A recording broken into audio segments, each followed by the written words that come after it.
Hello বন্ধুরা, চলে এসেছি আবার দুপুরের খাবার দাবার নিয়ে। গরমেতে তো প্রতিদিন জল ডালা ভাত, মানে পান্তা ভাত আর কি।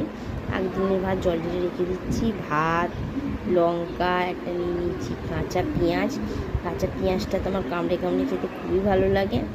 আর নিয়ে নিচ্ছি একটা ডিম সেদ্ধ আর আলু সেদ্ধ, আর এখানে একটুখানি তরকারি ছিল, মানে চিংড়ি মাছ দিয়ে তরকারি ছিল।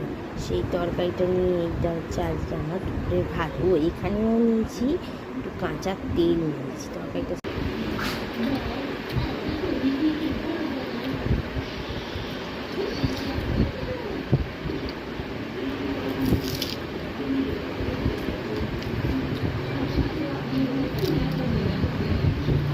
আজকে দুপুরের খাওয়াটা জাস্ট জমে গেল।